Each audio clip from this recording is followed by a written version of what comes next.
Hi, Gabrielle. I am going to open your piece, take a look at it. I'm glad to see your positive words, and I'm also glad to see you did it in Canvas. A couple people didn't, and then theirs don't work because the code snippets aren't the same. All right, so I'm not getting anything there. Let me look at the file. Sometimes that happens, and it'll still work if you upload it. Okay. Go ahead and see this animation. Oh yeah, I forgot all about this. I do like this a lot. I just want to make sure that you have done that logo yourself. Am I missing a font? Gabrielle. That's wonderful. Do people call you Elle? Lucky.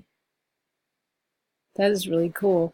Maybe at the end of it, consider, is it supposed to be like a constellation in the sky? That's what I'm getting. Maybe you could have a couple of these points sort of blink to indicate, ding, it's over, and then you're about to do something special. All right, also I'm wondering if you're going to make that a button. I'm not seeing any action for it. I don't believe that that was required, but I'm just wondering. All right. So I'm getting compiler errors, but that might be old because I'm not seeing any actions indicated. Let me make sure, because I will help you. Yeah, I didn't think you had any.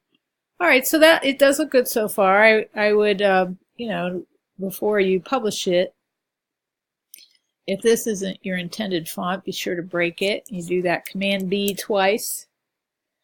And then maybe some like finishing touch once the animation is all built.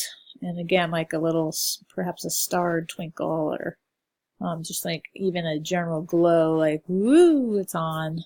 That sort of subtle thing makes animation special and indicates to the viewer that they should move on. All right, let me know if you have any questions.